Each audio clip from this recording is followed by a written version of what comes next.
To continue our discussion about solving equations, well, you remember that an equation is a sentence that has an equal sign in it. And both sides of the equal sign have to be equivalent. They have to be the same. So 2 plus 3 equals 5. Okay, 2 plus 3 is 5. So this equation is true.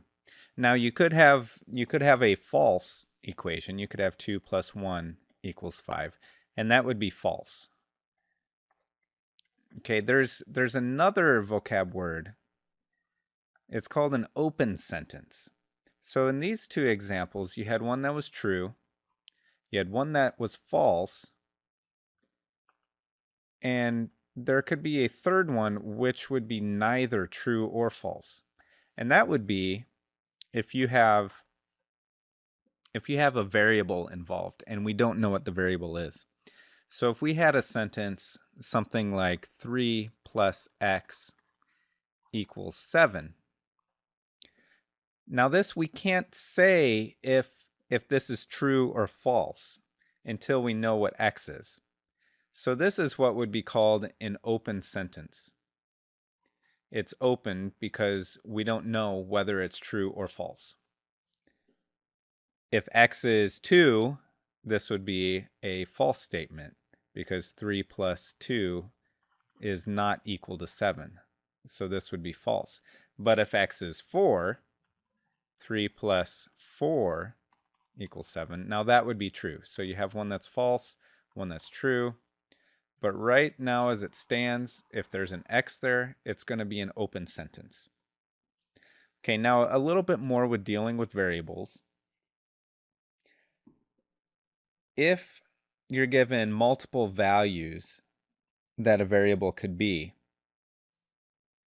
you can write it something like this. Here, that wasn't very good. Let me try that again. It'll look like that. And you could have multiple numbers in there. 0, 1, 2, 3, 4. Let's say that is our set. This would be, when you see these little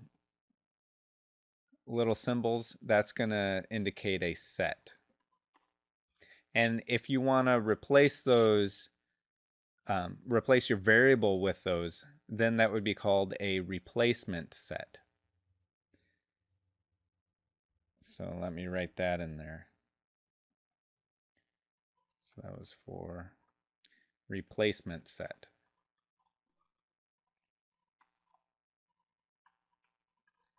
Okay, so that's a replacement set. So that is, let's say, let's use this equation again. The 3 plus x equals 7. 3 plus x equals 7. And I want to say our replacement set is all of these numbers. So what that's telling us is we want to replace x with all those numbers and see which one would be our solution. So the solution, that's another vocab word. The solution is going to be the number that works. So like we saw before, the solution would be 4. If you replaced x with a 4, so x equals 4, if you replaced the x with a 4, you're going to get a true statement. It's going to become 3 plus 4 equals 7. So you'll get a true statement there. So you have the replacement set, which is a set of numbers that you're going to replace in for x. And any of these other numbers, if we replaced x with any of those, it's going to end up with a false statement or something that is not true. So if you replace the x with a 0, you would get 3 plus 0 equals 7, which is not true. 3 plus 0 does not equal 7. It does not equal 7. So it'd be false. 3 plus 0 equals 7 would be a false statement. And then any of these other numbers, if we put in 1, 3 plus 1 equals 7, that would also be false. 3 plus 2 equals 7, that's false. And 3 plus 3 equals 7 is also false. So all of these are false. There's only one solution there's only one solution for this set of replacements, for this replacement set. Okay, so to solve an equation means to find all of its solutions. In this case, this equation only has one solution. 3 plus a number equals 7. Well, there's only one number that we could put in for x for it to equal 7. So to solve this equation would just be to say, well, x equals 4, because that's the only number that can go in there that'll make it true. So 4 would be the solution set. And you would write a solution set, you could write it like this. The solution set would be 4.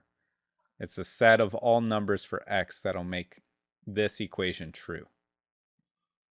Okay, so you can write the solution of x equals 4 or the solution set. Solution set, and include all the numbers that make it true, which in this case it's only one number. So you can write the solution set of 4.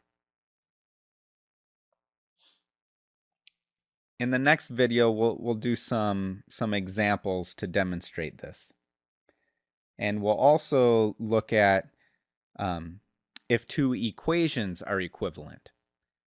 So right now we know that an equation is only true if both sides are equivalent. So if 3 plus 2 equals 5, if both sides are equivalent. But in the next lesson, we'll look at if you have two separate equations and each equation is equivalent. Okay, I hope this is starting to make sense. Watch the next video and it should make even more sense.